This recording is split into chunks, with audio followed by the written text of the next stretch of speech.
Guys, the Edge of Fate expansion might just be the most important expansion in Destiny history, because not only will it be a continuation to the next major saga for us veteran players, but also is a new starting point for new players as well. So today I'll be going over the history of Destiny 2's initial launch, how it damaged Destiny as a franchise, and how Bungie could turn things around with the Edge of Fate. Let's go over a very important date in Destiny's history, the 28th of March 2017. This would be the date where Destiny 1 received its last major content update in the form of Age of Triumph. Now, whilst this update has a similar name to the Moments of Triumph events we're used to in Destiny 2, this Age of Triumph update, rather than focusing on just the last year, would focus on the entire lifetime of Destiny 1, tracking all previous accomplishments and rewarding players for them, whilst also updating all 4 of the game's past raids with updated loot, including new armor ornaments and exotic versions of the raid's primary weapons. The community saw this as a great update to the game, and gave people a lot of hope as we headed into the unknown future that was Destiny 2. But little did we know what events would actually take place once Destiny 2 officially launched on the 6th of September of that very same year. So the day finally came, the day of Destiny 2's official launch. Everyone was excited to jump in and start their brand new adventure through the Red War campaign, and that's exactly what people did. Though early warning signs from the lack of random rolled loot and no real subclass customization led to the game getting stale and repetitive, and even resulted in some people even going back to Destiny 1 for a time. And the following expansion, Curse of Osiris, would live up to its name, as this expansion to this day is still seen as the worst Destiny expansion ever. And that's saying something because House of Wolves didn't even have a raid in it, and it was still a better expansion than Curse of Osiris.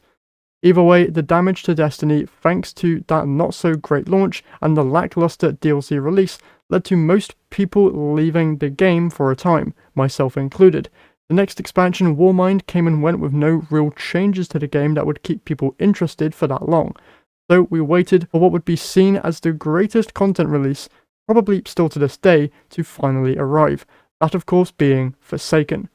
Forsaken would release on the 4th of September 2018 and would be seen as the biggest W in Destiny history, with random weapon rolls returning alongside a huge change to armor, subclasses, and the addition of a brand new game mode in the form of Gambit, plus one of the biggest raids in the form of Last Wish. Players would return to the game, and the game itself would see probably the most success it would ever see until later launches of maybe The Final Shape and Witch Queen as well. But I don't really know, to be honest. Either way, the W was still huge, and the following content releases like Season of the Forge, Drifter and Opulence would continue this W well up until the launch of the next major expansion, Shadowkeep. Now Shadowkeep, which released on the 1st of October 2019, would be a pivotal moment for Destiny 2, as for Shadowkeep onwards we wouldn't see any big changes to the newly released seasonal model, really ever. You could say that the current episode model is kinda different, but it really isn't all that much.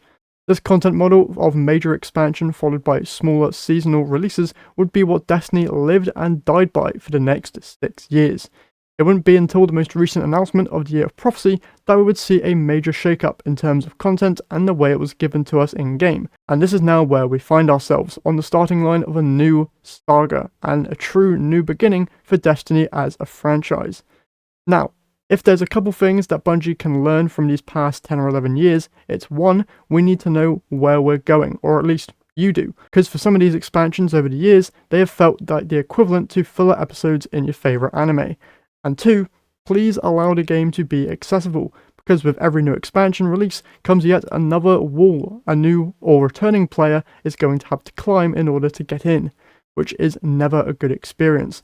And I feel that with the Edge of Fate, they have the perfect opportunity to bust down all previous walls and start afresh. We know small bits and pieces about the updates coming to our weapons, armor, and overall power level, all of which seem to be aimed, maybe not primarily, but aimed nonetheless towards helping newer players understand what's even going on. We can see this by how they are lowering everyone's base power levels, adding new weapon tiers to make newer weapons feel worth it, and a complete armor and stat overhaul that not only is dumbing down the names of our current stats, but is also removing stats that for years have done basically nothing, whilst also adding a way that requires current players to care about this new armor, with the addition of armor set bonuses. All of these changes, if done correctly alongside a killer story, endgame activities, and a welcoming entry point for new players, could possibly be seen as the greatest update this game has ever seen, and I really hope that for the sake of the game that I love, that all of this ends up working out. Because if not, well, we'll have to wait and see. And that is everything that I have for you guys today. Hopefully you've enjoyed. If you did, if you could leave a like and subscribe to the channel, I'd very much appreciate it, as I'm trying to hit 2k subs before the Edge of Fate launches, and we're only like 400 away right now. So once again, any support there would be amazing. Either way, that's it from me today, so I'll see you all in the next one.